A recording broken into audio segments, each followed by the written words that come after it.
لو ما شفتش الجزء الاول من حكايه ساكاموتو هتلاقيها في الاي اللي فوق علشان تفضل متابع معانا حكايه ساكاموتو من اولها. وبرضه اكيد ما تنساش تعمل لايك وشير وسبسكرايب الحاجات دي يعني. ولكن بنكمل لما بنشوف ان هيوسكي بيخش المحل بتاع ساكاموتو وقال انه معاه شويه فلوس وعايز يشتري شويه حاجات، ولكن وهو بيتفرج على الحاجات دي لمح بنت ساكاموتو وهي عماله تعيط. قالت انا كنت عايزه اتكلم معاهم عن يوم الاباء النهارده بس ولا واحد فيهم جه، وقعدت تعيط بصوت عالي. فقام قاعد جنبها كده قال لها بصي انا معايا شويه حلويات ممكن يفرحوكي، ولكن فضلت تعيط برضه. ساعتها قال بصي انا هساعدك تلاقي اللي انت مش لاقياهم دول، وبعت الطائر بتاعه علشان يدور على اهلها. ولكن في نفس الوقت لو اللي محبوسه مع مدير المعمل اول ما شافته وشها ولع من الغضب ومسكت رقبته بدات تخنقه. قالت انا هنا بسببك صح؟ انت السبب. لا لا خالص والله انا كمان محبوس زيك، انت مش شايفه ولا ايه؟ خلاص لو ده حقيقي قول لي كل اللي تعرفه عن المكان ده حالا. ولكن في مكان تاني ساكاموتو والشين ومادارا كانوا قاعدين سوا لسه بيتخانقوا. هنا مادارا قال ساكاموتو انا عارفك انت ليك سمعه كبيره اليومين دول، بس كان المفروض تخلي بالك من وزنك ده لاني كمان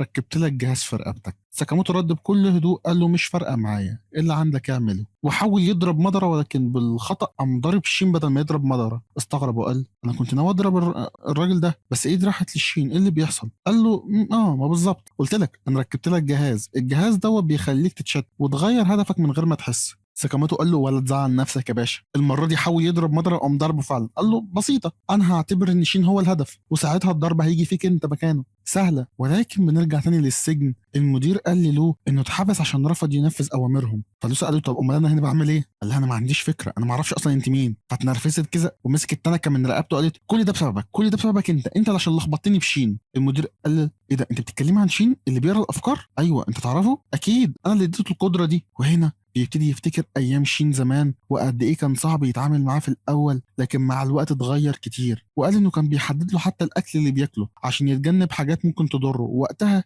شين اعترض وقال انا بحب العصير اكتر من الاكل. المدير افتكر نفسه وهو بيولع سيجاره وقال ياه في صديق قديم ليا سلمني شين ده وقال لي اهتم بيه. شين كان دايما بيجي لي في نص الليل ويسالني بشتغل على ايه، والمدير يرد عليه يقول له بحاول الاقي طريقه نطور بيها قدرات البشر. فشين يساله تاني انت بتحس ان ده ممتع؟ فيضحك يقول له جدا ده لو نجح ده ممكن يفرح الناس كلها. وكمل كلامه عن شين وهو فاكر ان شين ده دايما كان بيبوظ حاجات في المعمل وكان هو دايما وراه ينظف كل اللي بيبوظه. وفي يوم دكتور ثاني قال للمدير برضه انه شكله بيتعب في شغل مالوش لازمه في الاخر اصلا. شين سمع الكلام دوت ووقف قال له انت غلطان هو هينجح في ابحاثه وهيسعد الناس كلها. ولكن في ليله المدير قدر ان هو ينجح اخيرا في تجربته وكان حاسس بفرحه كبيره قوي واحتفل وهو مبسوط. وشين كان معاه دخل وقال له انا عطشان ومن غير ما يفكر شرب شويه السائل التجريبي ده. هنا المدير اتفاجئ وقعد يصرخ انت بتعمل ايه؟ تف بسرعه شين تف بسرعه. قام تفافها قال له ايه ده البتاع ده طعمه وحش قوي. تاني يوم هما بيغسلوا شين يخليه يستحمى. المدير كان بيفكر طب الحمد لله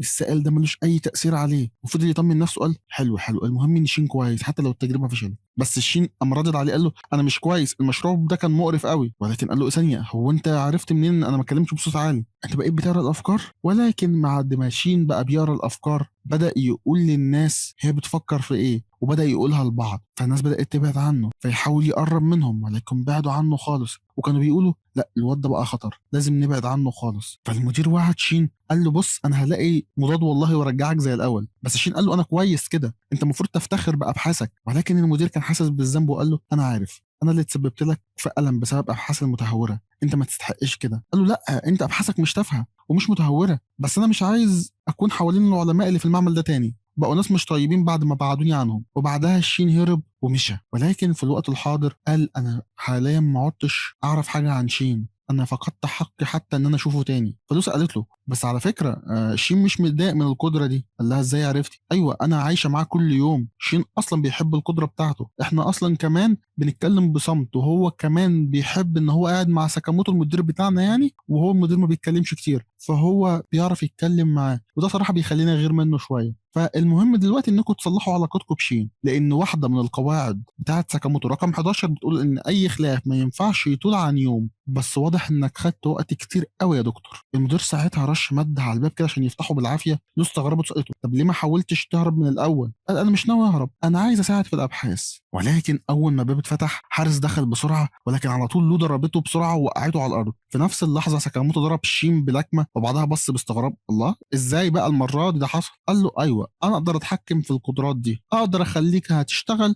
اقدر اخليها ما تشتغلش، انت بقى ركز. وهنا حقن نفسه بسيرم في دراعه وقوى عضلاته بشكل كبير، ضرب ضربه قويه جدا، ولما شين حاول يديله بالشلوت رجله اتوجهت ناحيه ساكاموتو بدل مضرة. قال له انا اسف والله. قال له يا عم ماشي شاطر يا شين. ولكن مضرة بعد كده محقن رجله بسيروم تاني، وده زود قوته في الرجلين كمان، وبعدها وجه هجوم سريع قوي على شين. شين قدر يصد الضربه، لكن الازاز اتكسر من قوه الصدمه اللي طار بيها شين. ساكاموتو هنا حاول يضرب مضرة تاني، بس مضرة سيطر عليه وخلاه مش قادر يتحرك، وبعدين ضربه ضربة قوية خلته يخبط في الحيطة. مضرة قال له بسخرية استسلم بقى، انت واي اسطورة تاني عايز تجيبها كمان، ما تقدروش تعملوا حاجة قصاد العلم. شين رد قال له مش مهم الكلام ده، انا اقدر اقرا افكارك. مضرة اما هاجم شين بهجمات سريعة، قال له هو بيضحك، حتى لو بتقرا افكاري، لو انت مش جسمك مش عارف يجاري افكارك فملهاش لازمه. مش عارف انا اصلا الرئيس بتاعنا عايز القوه التافهه دي ليه؟ دي ملهاش قيمه حتى. هنا الكلام ده خلى شين يتعصب. ساكاموتو قام ماسك شين، قال له استنى، قام شايله لورا كده، ما توسخش هدومك، وقام باصص لمضرة. شين قوي جدا وهوريك دلوقتي قدرته عامله ازاي. مضرة ضحك،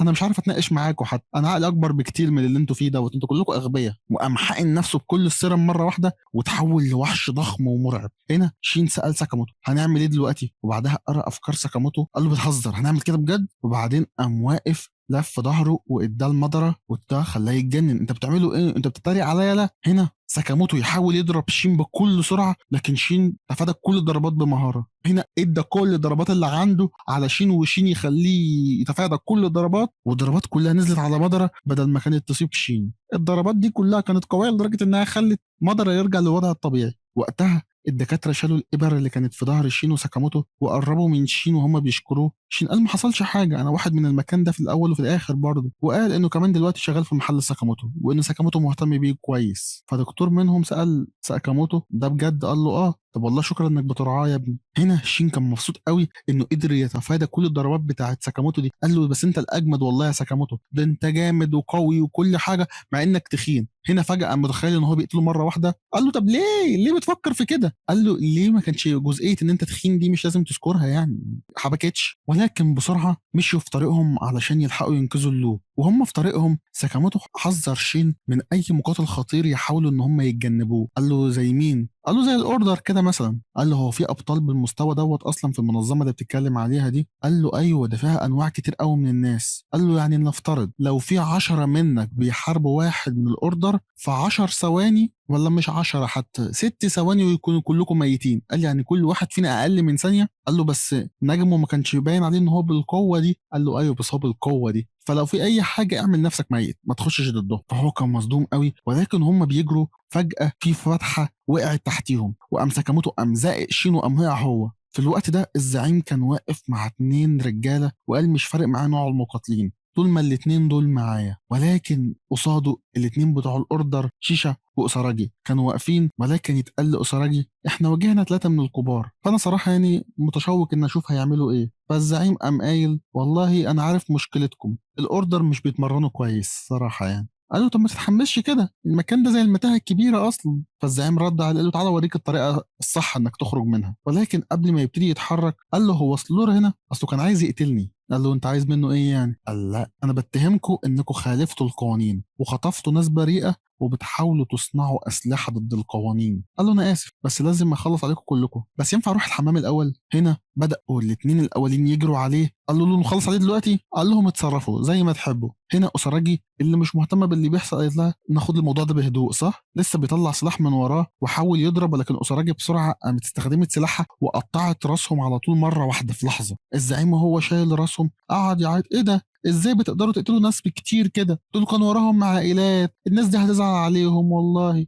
بعد كده فك خيط من دراعه، الافضل ننهي حياتكم بقى، دول خلاص ما ينفعش يتصلح حالكم، وطلع سلاح انتوا لازم تموتوا فورا. قال له انا ما بحبش الناس اللي زيك، ما انت قاتل زينا هتعمل لي فيها عندك قيم؟ قال له لا انا بقتل بامر الزعيم، فانا القتل بتاعي ليه لازمه عكسكم. وقام واخد سلاح من اللي معاه وقام ضربه على طول، وقام قايل الحركات السريعه دي بسبب تدريب استاذي، لان القتل بتاعي زي ما انا قلت لك مبرر. هنا اما على طول الضربه دي ما اتأثرتش فيه، وقام راجع قام كسر رقبته وقال له خلاص يبقى مالكش علاقه بسلور. فبعد كده جه يمشي مع اسراجي، ولكن المدير ده قام فايق تاني وباني ان جسمه مش جسم بني ادمين زي السايبر كده. فجاه ساكاموتو قام واقع من فوق عليه فطسه، قام ماشي ناحيه الشاشه، قام قال له ايه ده يا اهلا بيك يا حاج انت. فقام مقدم اسراجي، قال دي اسراجي وده ساكاموتو، يعني اسطوره، وانت طبعا ده اجدد واحده عندنا هنا في الاوردر. فهي افتكرته كدب، يعني الله دب دبدوب كان معاكم دبدوب في الاوردر. فالمدير قام واقف تاني على رجليه وبص لساكاموتو، انت بتعمل ايه هنا انت كمان؟ قال له الزعيم عايز ينتقم منك، انت الوحيد اللي قدرت ان انت تخلص عليه وتجرحه قبل كده. فقالوا له ايه ده، هو انت تعرف سلور؟ قال له يا ابني والله اعرف مين ده، هم الناس دي مين اساسا؟ فبعد كده طلع سلاح من ايده، والمفاجاه انه كمان طلع سلاح كمان من بقه. وفي نفس الوقت اللي شين كان لسه بيدور فيه على لو، ولكن سابه فجاه وهجم عليه. شين اتفادى الضربه، قال له يا دي النيله انت تاني الراجل الخفي، فين لو كويسه ولا ايه دلوقتي؟ قال له ما عنديش اي معلومه عنها، انا مجرد واحد ماشي بالاوامر ومش فاكر صراحه، يعني كان المفروض اقتلك ولا اقبض عليك حي. قال له طب ابعد من قدامي، ما عنديش وقت للكلام الفاضي بتاعك ده. قال له لا صراحه يعني مش هبعد عنك، لاني محتاج اجمع 20 مليون عشان اعتزل، فانا بقى زهقت من الشغل بتاع المواعيد ده. وهنا اختفى تاني وظهر ورا شين، قال له يلا نخلص بسرعه، وقعد يضرب شين في دراعه. لكن شين قعد يفتكر انا سهله، انا هعرف اتوقع حركاته لو قريت افكاره، ولكنه بيتفاجئ ان هو بينضرب برضه، ما عادش عارف يتوقع كل الحركات. ولكن في نفس الوقت ساكاموتو كان بيحاول يتفادى ضربات المدير. فالراجل بتاع الاوردر قال له طب خلاص باين انك شغال معاه كويس، فانا هسيب لك الموضوع دوت، انا بقى ورايا الزعيم عايز اشوف موضوعه ده. قال له خلاص تمام مع السلامه اتفضل. ولكن هنا المدير قام ضارب ساكاموتو خلاه يطير في الحيطه. فقام باقي الاوردر هربانين. فاسراجي قامت سائله طب هو انت ازاي هتسيب المدير ده يواجهه لوحده؟ قال عادي، انا الهدف بتاعي الحقيقي هو سلور مش الراجل ده. ايوه بس بحاله ساكاموتو الحاليه دي اظن ان هو هيتقتل. قال انا عارف ان هو صراحه يعني في حالته الحاليه ممكن يواجه معضله شويه معاه، ولكن بمعرفتي بساكاموتو ما اظنش ان هو عمره هيواجه مشكله، مش متخيل ان هو هيموت يعني. ولكن في نفس الوقت شين قاعد يتألم من ضربات سبا، وسبا قال له مواجهه ان انا بشوف واحد بيقرا الافكار دي صعبه جدا. فشين قام قايل له بس على الاقل اسهل من مواجهه واحد بيختفي يا حبيبي. قال له طب خلاص حس كده نخلص. قعد يهجم على شين كل شويه، قال له انت كل مره علشان بتقرا الافكار عارف تتفادى الضربات المميته، ولكن كده خلاص. قام ضربه بالسلاح وقام واقع على الارض وغرقان في دمه. ولكن في الاخر خالص بنلاقي ان شين بيقعد يتحرك ويغرق دمه على صبا المخفي علشان يعلم عليه. وقام قايل اظن ان ده دلوقتي كفايه صح؟ قال له انت بتقول ايه؟ فجأة بنلاقي إن في طلقات من كل اتجاه خرمت صابة وخرتقته خالص. قال له شفت توقعي فيك جه في محله. ولكن هنا عند ساكاموتو قام قايل له المكان ده مهم لصاحبي، لازم تمشوا من هنا. بس الراجل بدأ ينتقد فيه، انت كل اللي بتعمله انك تتفادى ضرباتي، احنا اصلا يا حبيبي بندور الصناعه دي عشان نضمن مستقبل مشرق لكل القتله، وانت اصلا دلوقتي هتلاقي ان اصحابك دول تلاقيهم اتقتلوا ولا حاجه. وخلاص كان هيهجم عليه، ولكن ساكاموتو بسرعه قام واخد قلم وحطه ببقه، وده خلى الرصاصه ما تخرجش وحصل انفجار في وشه. فساكاموتو قام رادد عليه قال له صاحبي قوي جدا اكتر من انت تتخيل كمان. قال له انا ما بحبش الناس اللي بترد عليا كلمه بكلمه دي. ولكن في نفس الوقت لو الباقي كانوا هربوا، بس كان وراهم حراس كتير قوي. وتاكوما بدأ يقول انه هيمشي لوحده. وقتها لو تعالى هنا، تمشي من مين يا ده انت الرهينه بتاعتنا. في نفس الوقت قعدت تفكر انا لازم برضو ارجع وارجع سليمه عشان اعتذر للشين. ومن ناحيه تانية شين كان لسه عايش ومدح هيسكي. قال له ايوه ده انت بقى واحد محترف. قال له انا بطل، انا واحد محترف الله. ولكن في نفس الوقت الواد كان لسه عايش وكان بيقول لنفسه القناص ده بوظ لي كل خطتي. ليه الشخص ده لفت انتباه الكل كده؟ ولكن هجم عليه تاني، والطلقه حتى وهو مستخبي جت في جزء من جسمه وخلته يختفي وبدأ يهرب. شين شاف كل ده وبدأ يضرب طلقات قوية في كل حتة، جمدت كل اللي حواليه وأنقذ نفسه لأنه قام رامي عصاية عليه أصابته في كتفه وكانت متغطية بالبدلة فما كانش شايفها. فهو اتفاجئ، قال له أنت فاكرني إن أنا عندي قوة خارقة؟ لا يا حبيبي، البدلة هي اللي بتخليني أختفي. وفجأة قام لابس البدلة تاني وظهر قصاده، بس هنا قام ضربه تاني بطلقة كمان. قال له إيه ده؟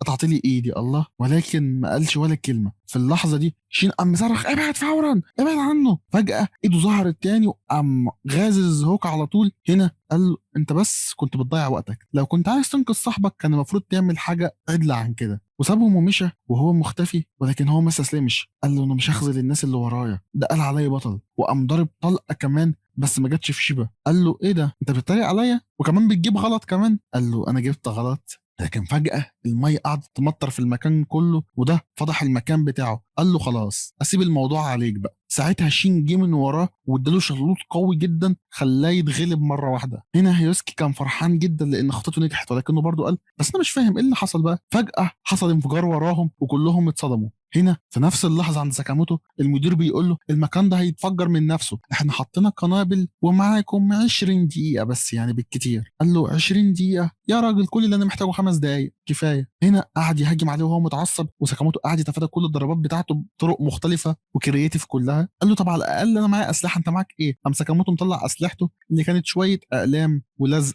وتيكت. اول ما قعد يهجم عليه تاني فجاه قام رامي عليه ابره دخلت في عينيه. قال له ماشي عين واحده كفايه. قام ساكاموتو حاطط له ستيكر على عينيه خلاه مش شايف حاجه، وقام ضربه بالحزام ضربه خلته يطير بعيد، وقام قايل له اللي بيحتاج سلاح هو القاتل اللي من الدرجه ثالثه، بس حتى بعد كل الضرب ده مش فارق معاك؟ انت خالد ولا ايه؟ قام قايل له انا نفسي مش عارف هتعمل ايه عشان تقتلني الصراحه، ولو انت مش عارف تقتل القاتل من الدرجه الثالثه فانت ايه بقى من الدرجه الخامسه؟ هنا بنرجع لمشهد من الماضي بنشوف جزء للمدير ده هو بيقول اي حاجه الماستر يقول لي اعملها انا هعملها. هنا بيقوموا واقفين قصاد بعض، فجاه القطر بيقوم جاي وهما الاثنين يقوموا داخلين عليه. هنا بيحاول يستخدم اسلاك معدنيه علشان يمسك ساكاموتو يبدا يجره على الارض، بس ساكاموتو حط حاجه شبه المركبه تحت رجليه وبدا يتزحلق بيها، وبعدين استخدم ورقه قطع بيها الاسلاك المعدنيه ومسكهم وسحب كشمه وراح ناطط بيه في الحيطه. ولكن بنشوف ان هم طلعوا قصاد القطر بعد ما كسروا الحيطه ودخلوا جوه القطر وكسروا الازاز. الناس كلها اتفاجئت. هنا اول ما وقف على رجليه بدا يبص حواليه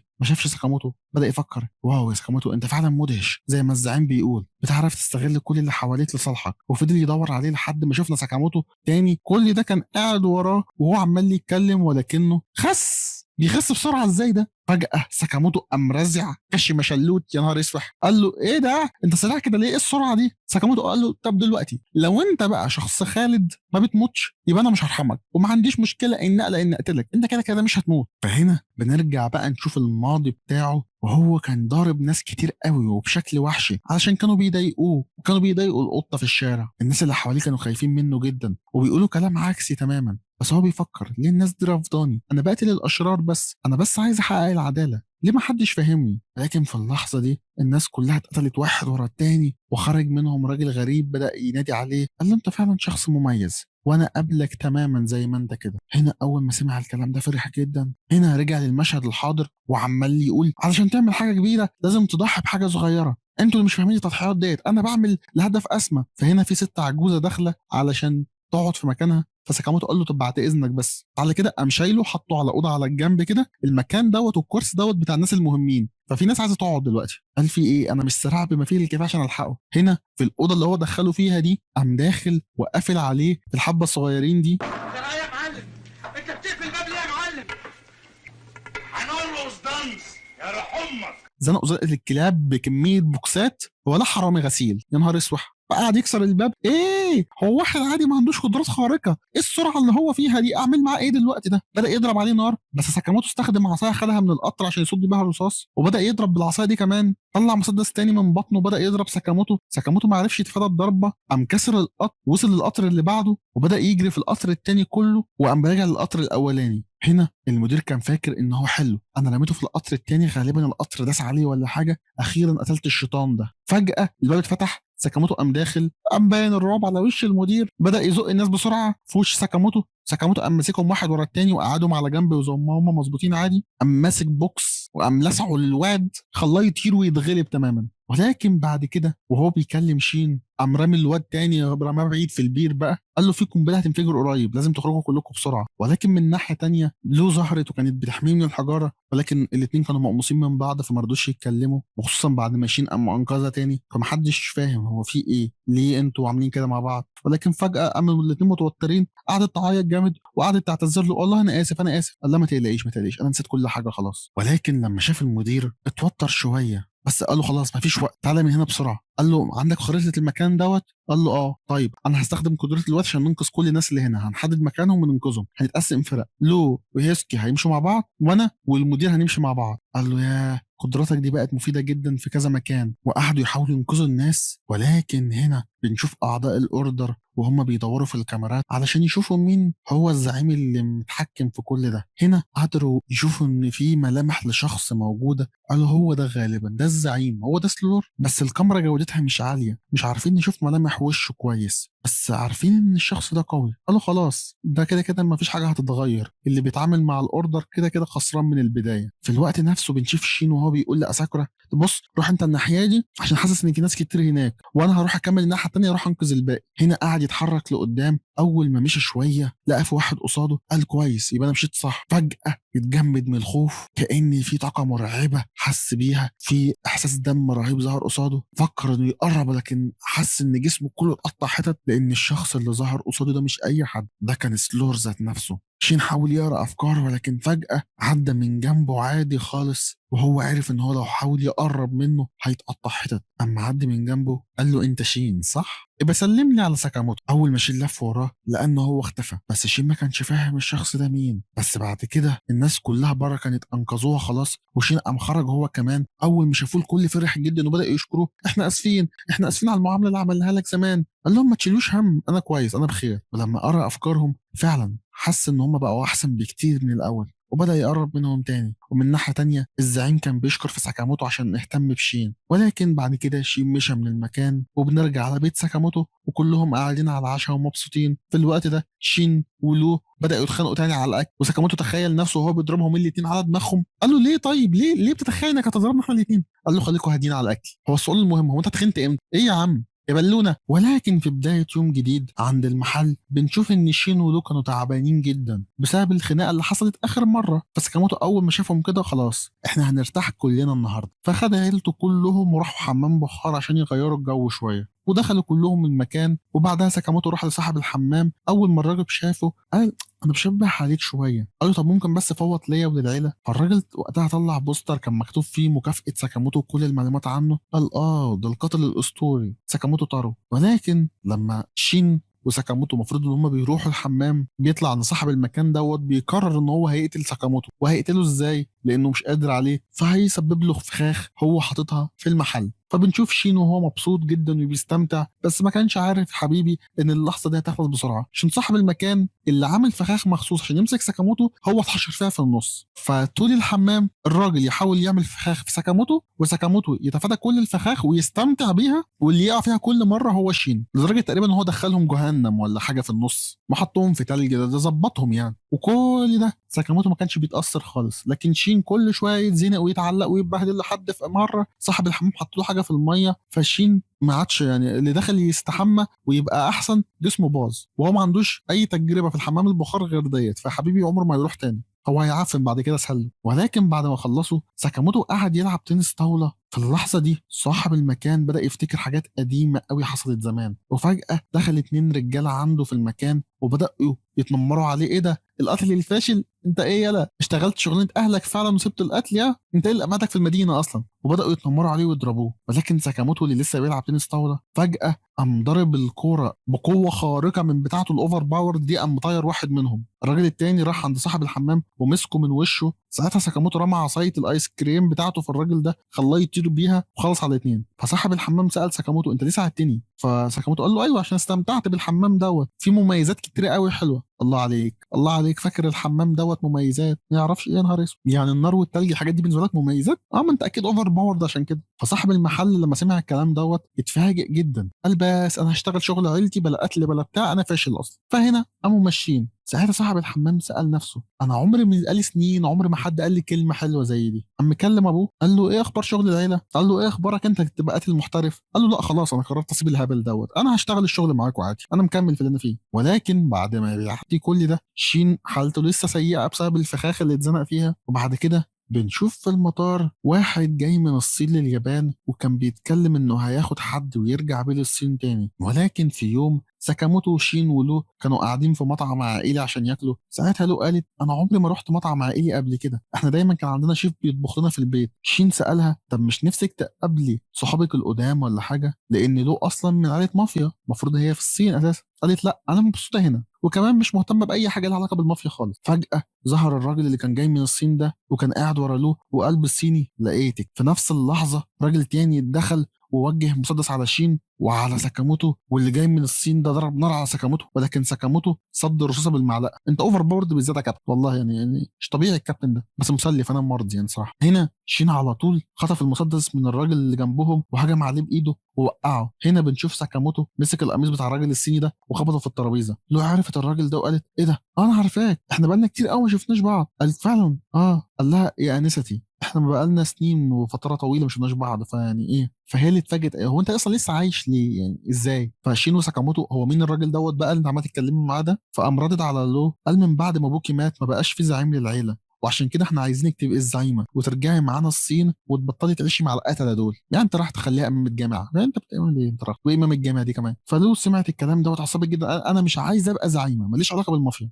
وقربت منه وهي بتقول كده، فجاه بدا ينزف. فلو قعدت تقول بص الراجل ده غريب، هو طول عمره كده بيعمل حاجات غريبه ودايما بيجري ورايا. وهنا طبعا عرفنا لان هو بيحبها، منطقيه. بس قامت مكمله كلامها وقالت بصوا انا عايزه اشتغل مع ساكاموتو وماليش دعوه بقى بالعصابه وبالمافيا وبالموضوع ده كله، انا مش عايزه حاجه لها علاقه بالعيله دي تاني. قال ساكاموتو يبقى هو ده العقبه في طريقي، القاتل الاسطوري ساكاموتو تارو. طيب لو لازم نتحارب دلوقتي فانا جاهز، ما عنديش مشكله بقى لو ده العقبه. وقام رايح بعيد كده، بس انا مش غبي عشان اواجهك من غير سلاح. انا عندي اقتراح تاني بدل القتال، لو كسبت لو هتيجي معايا، لو انت كسبت هي هتفضل معاك، وكمان هقول لك مين اللي حط المكافأة على دماغك. الكل اتفاجئ لما سمع كده. شين سأله انت ازاي اصلا عرفت المكافأة وعرفت منين مين اللي حطها كمان. قال له ما تقللش من شبكة المعلومات بتاعتنا، احنا عيلة مافيا بنعرف كل حاجة. ماشي. شين وساكاموتو قالوا ماشي، احنا مش مهم، مش عايزين نعرف، احنا هنعرف لوحدنا كده كده، مش هنديك له وهنعرف بنفسنا واتكل على الله. بس فجأة له وافقت على العرض بتاعه. شين قال انت عارفه لو خسرنا هتضطري ترجعي معاهم، ليه بتوافقي؟ ايه انا ممكن اضحي عشان بس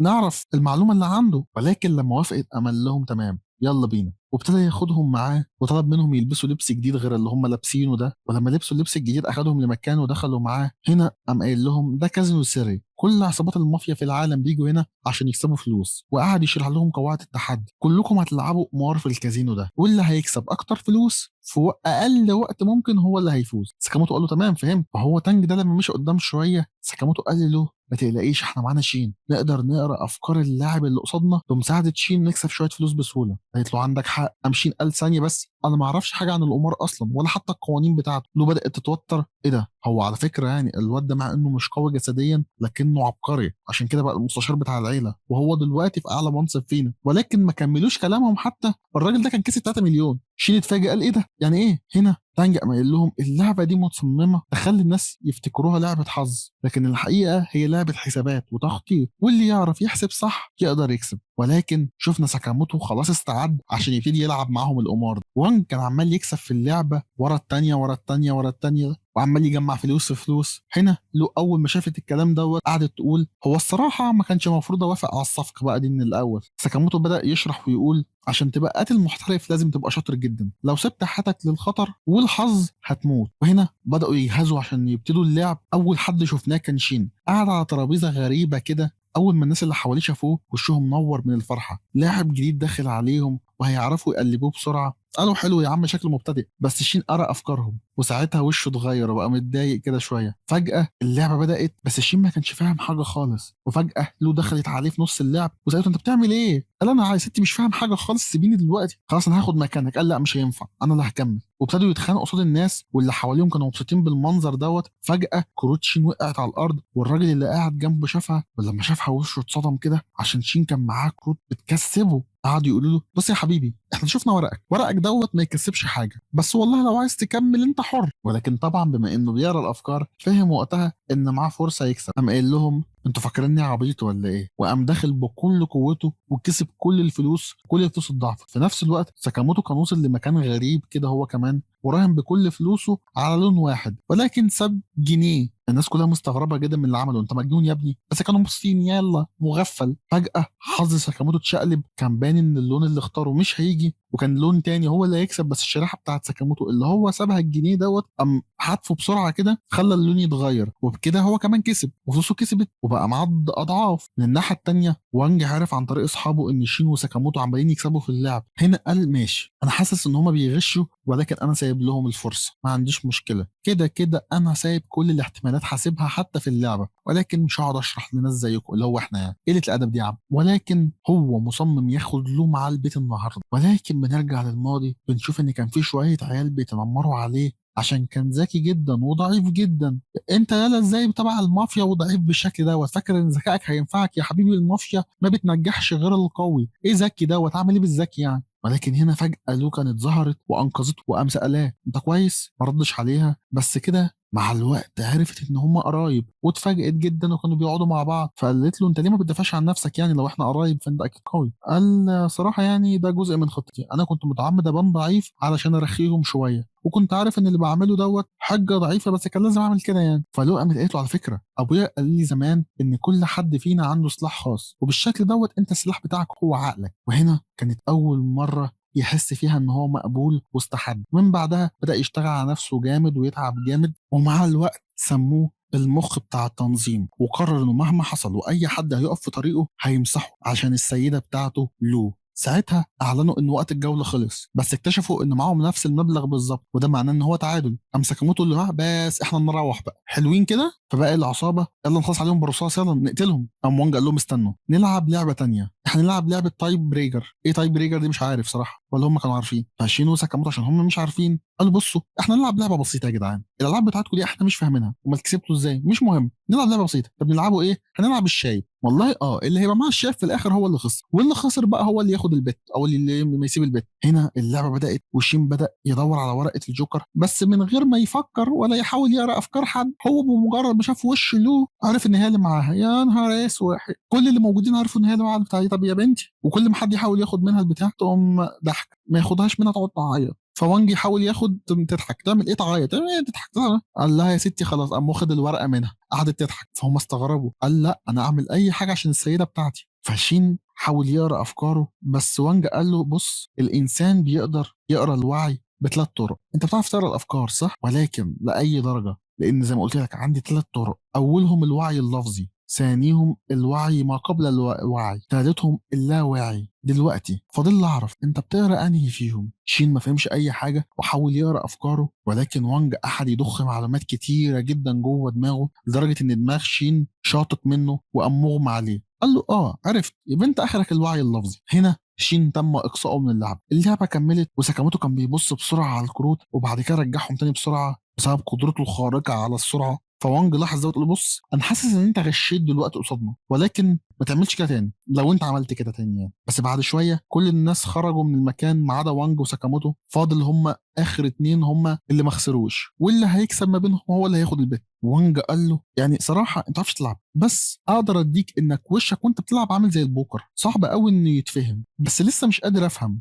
انهي كارت معاك هو الجوكر، عشان انت كنت مركز معايا جامد. بسبب كده وانج كان هيشد الكارت التاني، بس ساكاموتو مسك الكارت بايده جامد لدرجه ان وانج ما قدرش ان هو يسحبه. فجاه ساكاموتو اما غير الكارت مره واحده وقام سايبه. قال له معلش مسكت غلط من غير ما اخد بالي يعني. فجاه الجوكر بقى هو اللي في ايده، وبعد كل اللي حصل دوت كل افراد العصابه كده بقوا خسرانين. قاموا فجاه مهددهم كلهم بالسلاح لغايه خسرنا بقى. ولكن وانج اتفاجئ انه هو كمان موجهين المسدس حواليه وكانوا هياخدوه معاهم. لما شاف الوضع بالشكل دوت استسلم لان مفيش حاجه يقدر يعملها. بس فجاه ساكاموتو قال له والله مش انا اللي عايز ابهر البت اللي عجباني، فيعني خلي الحدق يفهم. فهنا لما سمع كده افتكر ان لو فعلا كانت بتشكره دايما على ازاي هو ذكي. قام فجاه قال لها انتوا فاكرين ان انا ما كنتش متخيل انكم ممكن تخونوني؟ لو ضربتني بالنار المسدسات دي كلها هتنفجر فيكم دلوقتي. اول ما سمعوا الجمله دي الكل اتخض. هنا ساكاموتو قام مستغل الفرصه وبدا يخلص عليهم واحد ورا التاني وقعهم كلهم، حتى لون انضمت ليه، وساكاموتو استخدم الكروت كلها عشان يساعدهم. ولما خلصوا كلهم قام وانج ضارب بالمسدس قال ضحكت عليكم طبعا، ولكن ساكاموتو هو الفايز، انا ما استاهلش ان احمي الناس. بس ساكاموتو قال له انا عارف الاحساس لما تبقى عايز تحمي حاجه غاليه عليك، ولكن عشان كده بعد المشهد ده بنشوف ان ساكاموتو في المحل بتاعه شغل مع وانج وبدا يحكي له عن المعلومات اللي حصلت بسببها كل حاجه. بس طبعا هو اشتغل مع طب انا ليه شغال بقى؟ انا كنت تبع المافيا، انا كنت زعيم مافيا، ايه اللي شغلني في محل سوبر ماركت يعني؟ هقول لكم المعلومات. قال له الشخص اللي حط الجايزه على راسك اسمه سلور. قال له يعني ماشي غريبه بقى. احنا كده كده بندور عليه اصلا واحنا عارفين تقريبا المعلومه ديت فمش حاجه مهمه قوي يعني. غيره قال ما حدش عنده اي معلومه عن سلور ولا حتى يعرف شكله الحقيقي. حبيبي تسلم، وانت جاي تعمل ايه بقى؟ قال لا سيبني اكمل كلامي. انا عندي شويه معلومات مهمه ممكن تساعد. في جنوب شرق اسيا من كام يوم حصل هروب كبير من السجن، وكتير من المساجين اتعذبوا واتقتلوا بطريقه بشعه، وكان هناك علامه اكس مرسومه على الحيط، وده معناه ان سلور اللي قتلهم. انا اعرف واحد بيشتري جثث، ومن خلاله عرفت ان في جثث غريبه ظهرت في اليابان. في جثه فيها فتحات كتير، جثه اتسحقت تماما واتكورت. لما سمعوا الكلام ده اتفاجئوا. ايوه، ايه علاقه الجثث دي ببعض؟ قال في شويه مساجين تم تهريبهم، فمعناها ان الناس اللي اتقتلت هناك دي هم فعلا ناس تانية مش المساجين، ودي طريقه قتلهم. فمعناها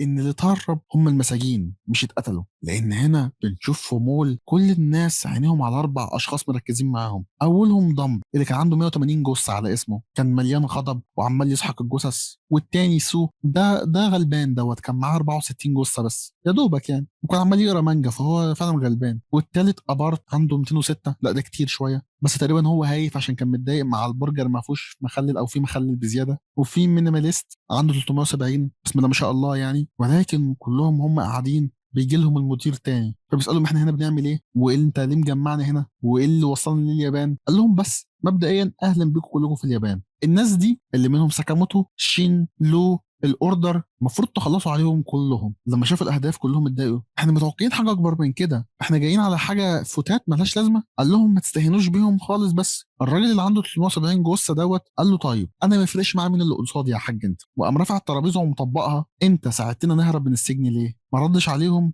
قام قال له ماشي، ادينا شهر واحد بس، احنا هنخلص عليهم كلهم وهنرجع لك. بعد الشهر ده لما نخلص عليهم ادينا ناس غيرهم، لو ما اديتناش ناس غيرهم هنقتل اي حد نلاقيه في اليابان. هنا كاشيما قعد يقول فعلا الناس دي مش بتقتل عشان تعيش، دول بيعيشوا عشان يقتلوا، وده شر صافي وده قدرهم. ولكن الزعيم جابهم يبقى هو على حق. ولكن في الوقت ده وانجك خلاص كان اخد مرتبه، بس كان رايه ان هو ياخد لو ويمشي من هنا، هو كان عايز يعمل كده اصلا. لكن ساكاموتو قال له طب ما حاول تتكلم مع ناس تانية من معارفك، يمكن نعرف معلومات اكتر عن سلور. انا شايف ان احنا نتصرف معاه بنفسنا قبل ما هو اللي يجي لنا. قال انت بتتكلم عن مجرمين وقتله وناس مختله يا عم، هنتعامل معاهم ازاي؟ انت مجنون. قال له مفيش حل تاني، كده كده الناس دي في اليابان هم مشكله للكل، فمفيش حل تاني غير ان احنا نواجههم. وفضلوا واقفين قصاد بعض، وعلى كده بينتهي الموسم الاول من ساكاموتو دايز. اتمنى يكون ملخصنا عجبكم والفيديو عجبكم. مش تعملوا لايك وشير وسبسكرايب للقناه، وسلام.